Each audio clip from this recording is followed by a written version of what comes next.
welcome fellow Wasteland survivors. I'm Dean, and thanks for dropping in today for part 5 of our settlement build at Abernathy Farms, where we're building the U.S.S. Enterprise. Now, in our last video, we did quite a bit of work on the interior of the ship, and today's video, we're just going to continue that. So, we're not going to mess around here with a lengthy intro, we're just going to get started. Now, what I like to do when I have an elevator in is make sure that it's always replaceable, that I could take it out or put it in at any time. That's what I'm doing right here, is I'm just checking to make sure I can take that out. There's a couple of reasons why. The big one is because sometimes it glitches, and the switches, hey, I made a rhyme, everybody, will float high in the air. The only way to really fix it is to take it out, replace it. So that's kind of maybe our first tip of the day. Make sure that your elevators are always able to be taken out or put back in. Alright, the second reason is because sometimes I need to put floors in, and we're going to put this concrete barn floor in so we can sink a concrete pillar into it. Now, we've already got our floor prepped.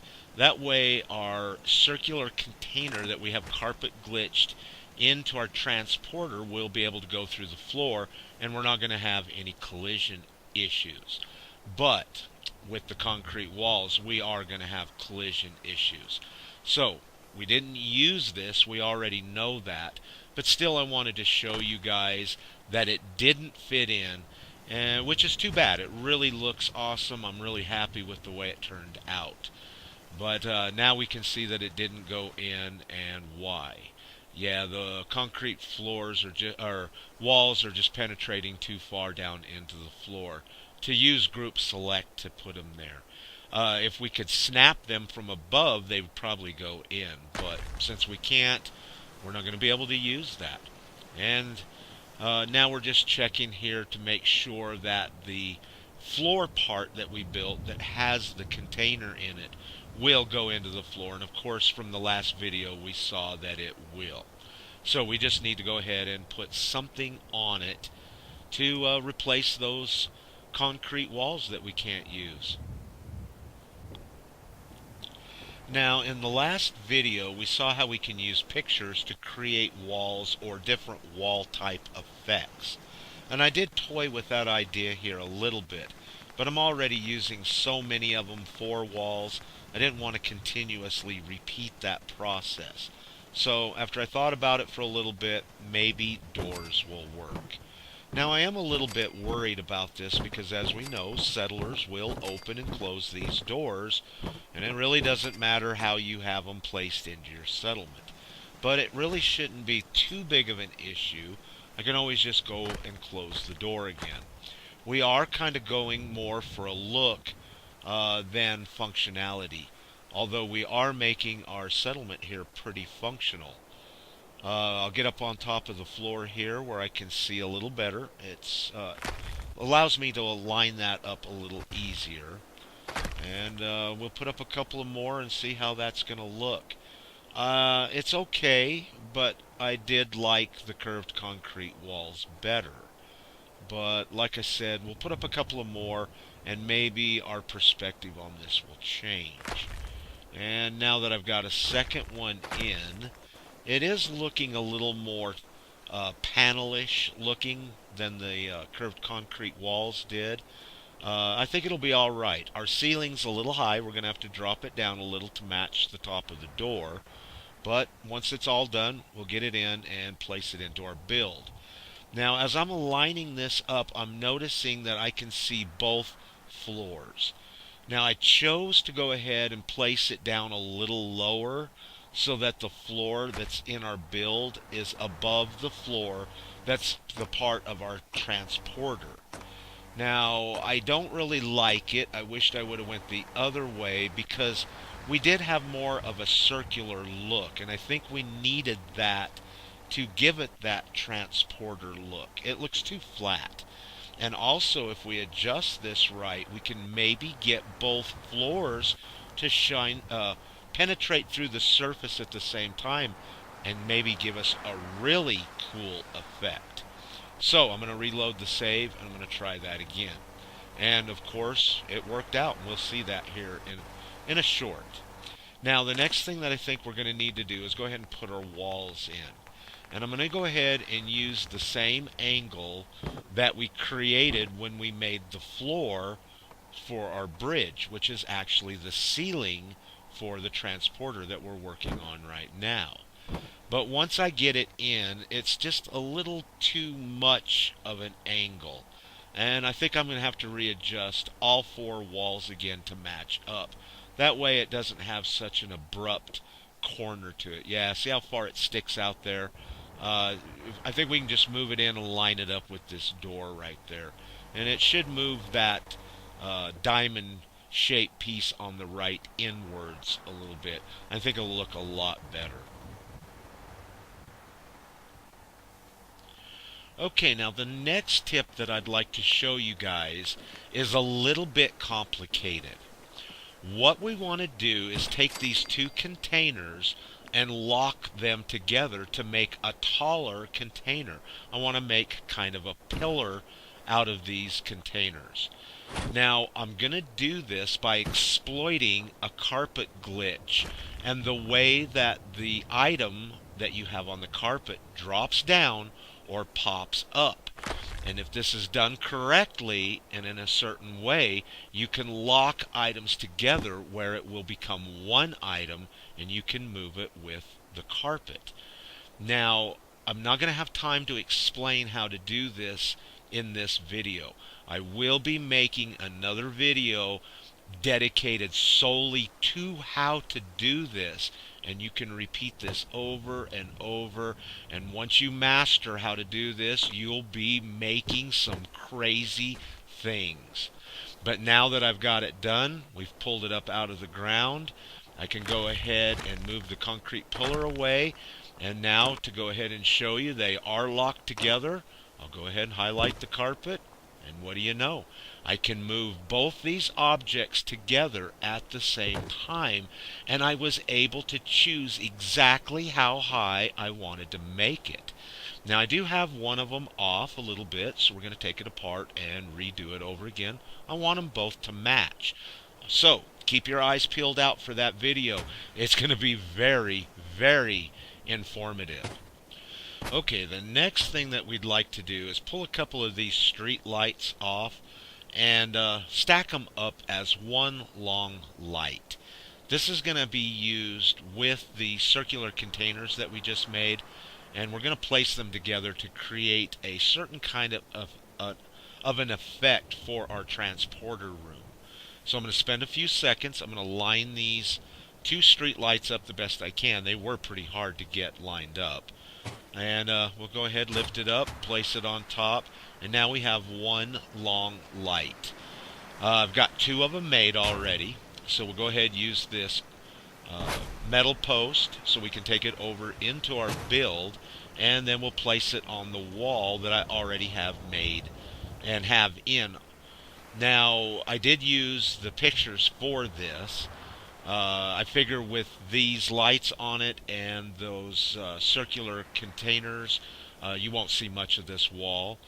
But I could have snapped these lights onto those pictures, but not in the place that I'd like to put it. Now I'm going to go ahead and bring our circular containers over, have them on the carpet still, and I've placed it on a quarter floor.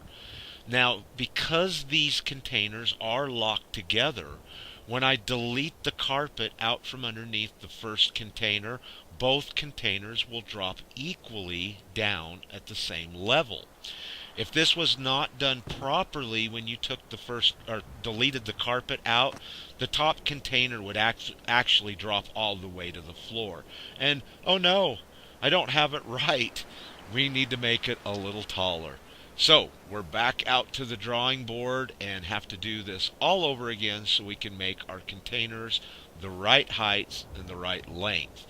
We might even have to drop the lights down a little bit so they match up. Now that I've got that all done and it's in, I need to fill up the area from the top of our transporter to the floor or the roof of the bridge. I'm going to go ahead and use this uh, conduit upright to place it in. Now I already know where it's going to match up, so I'm using the concrete wall to or pillar to line it up onto the conduit where I know it's going to fit in. Now I can bring it over and place it in there on top. Now what that does is that fills the big old gap that is above our transporter.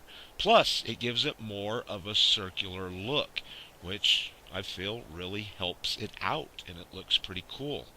Also, if we'll take a second and notice, because I didn't stop to take any close-up footage of it, our floor of the transporter looks pretty cool. I've got both of the floors popping up through it, and I've got this really cool multi-dimensional effect because the outline of the floors are poking up through all of the floors. And there we go. We can see a little bit of it right there. Yeah, it really looks cool. Super happy with the way this is turning out. Even though we didn't get to use the curved concrete walls. Also, I've got a switch in to kind of make it look like where you would stand to transport somebody in or out. Looking good, Bones. I like it. Now, for the next tip that I'd like to share with you, we got to kind of start with the basics. And it's about these metal posts. If you try to group select one of them while another post is snapped to the top or bottom, it will not group select the other posts. This also includes other roofs or ceilings. You actually need to be snapped up to them or have them fairly deep into the top or bottom of the post before you can group select it. Now, even if we use a concrete pillar, we can't group select both posts unless we adjusted the concrete pillar accordingly to be able to cover both posts. Now, these posts are pretty handy for quite a few things. Mostly we use them as supports for, walls or for ceilings or roofs, like we've got a walkway or something like that. And they work out pretty cool for this. But what if this was the second story? What if it was a third story or even higher? This particular post will just not work. It's going to stick out below the bottom of the floor, and it's not going to look good. So here's a way how we can actually make a post to fit the exact height of our floors, or from our floor to our ceiling. And we'll use build order to do it. We'll snap two of the shorter posts together, and now we've created a post at whatever height that we want it to be. And you can move your floor and your ceiling, actually we'll use two floors to do this, as close as you want to make your post as high or as long as you would like it to be. Okay, one more thing I'd like to show real quick before we get started, because we'll actually be getting started by doing this, is that we can actually align posts up side by side fairly easily by using an old trick that we've seen several times. If we use the half a wall and a couple of concrete pillars, we can recenter our half a concrete wall and just move it a slight increment. Once we do that, we created a new snap point for a metal post to go on. And we've moved it just far enough that it will line up exactly on the side of another pillar or a metal post. Now, you could repeat this process over and over again as far as you'd like. You could actually do it until the left side caught up with the right side and make one long continuous wall. And since we know how to sink these posts into one another, you could make said wall as tall as you'd like it to be. Now, we're not creating a wall right now. I'm just using that as an example. Also, take notice that just because we're using the front of this floor, it doesn't mean that you can't use other sides of the floor. If I snap one onto this end, if you notice, now the flat side of the post is facing us. And the bottom post, the corrugated part of the post, is facing us. So this is a great way to change the direction of the post. Also, by knowing this, you can change the direction you're building your wall and create maybe a angle or a corner. By using this tip, you can really create some awesome, unexpected effects in your settlements. Now, the reason this is taking so long is because I'm actually trying to make a jig. And I'm trying to figure out the best, more optimal way to do it. Also, since I've went a little too far, I guess I'll go ahead and show you guys. We can make it, as wide as you'd like to make it. Here we've gone 3 posts wide. I'm only needing 2 posts wide, but there you can see 3, and now you kind of get an idea of how your wall would look. Okay, the next thing that we're going to want to do is decide how tall to make our posts. I'll go ahead and use the curved wall tip or technique to move our floor down 4 or 5 floor thicknesses. This is an extremely easy way to move the height of a particular floor to where you would like it. It is speeded up a little bit, but you can just see how quick and easy that is. Now that I've got it down to about where I think that it needs to be, I'm going to go ahead and pull out a door that we're going to be using to go ahead and see if we've got it about the right height. And it looks like I may have gone 1 floor too far. So I'll go ahead and move that back up. Now we'll go ahead and mark it with a floor so that we can put in a couple of posts and snap them in.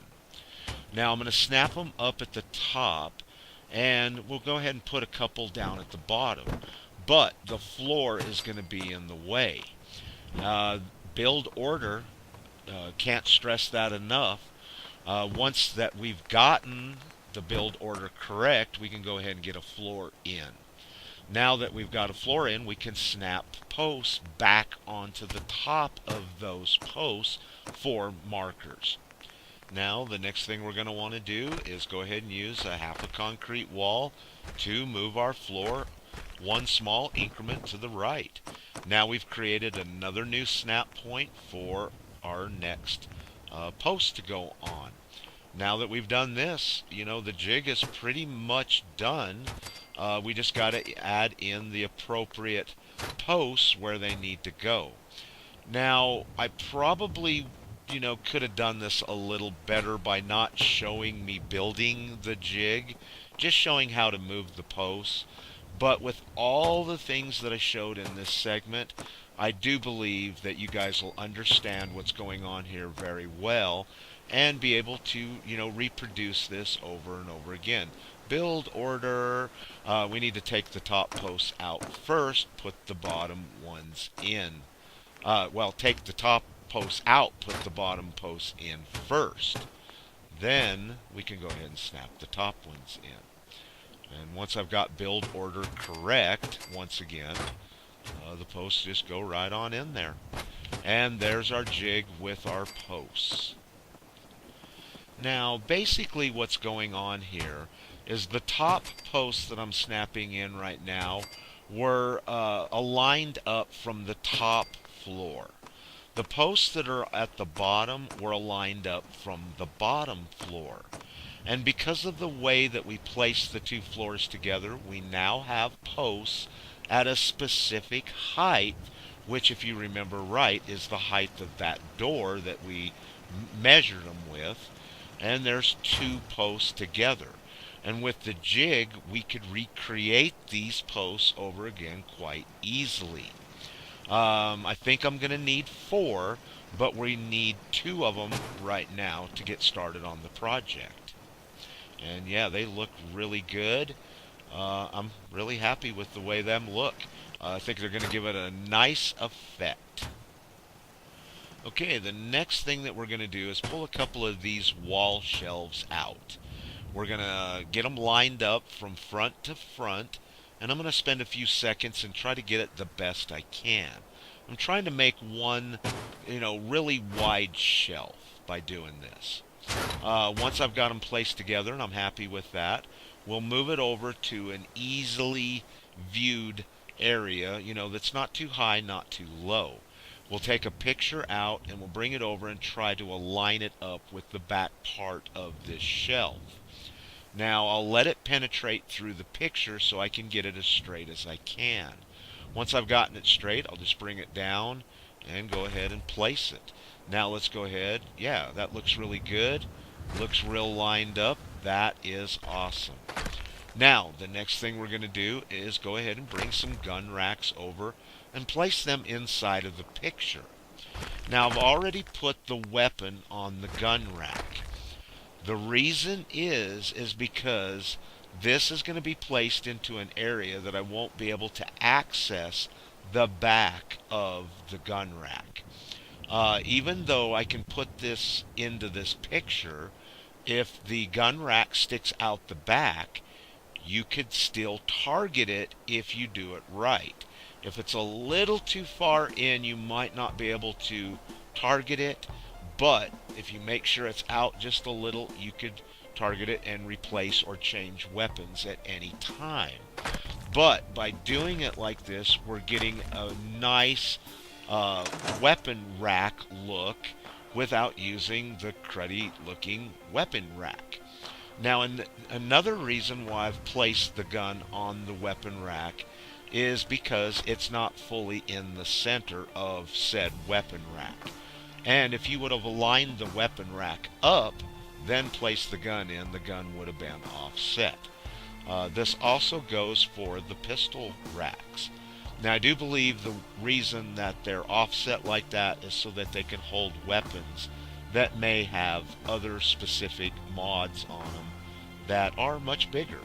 Then, I think it would fill up the weapon rack more evenly. But I may be incorrect on that. And now that we've got our rifle and our laser pistols in, that looks pretty good. Well, I think we're getting a pretty good little start to our new project. But I've got some bad news, everybody. That's the end of this video. I'm sorry. Yeah, I know we were just getting going really good there, making some great progress. But if you're interested in seeing what we're doing and what we're actually going to be creating, I hope you join us on the next video, which will be coming out almost immediately after this one. All right, everybody. Once again, thank you very much for coming, hanging out with me today. I really do appreciate you coming, spending your precious time with me, and just like always, please, until next time, stay safe and peace.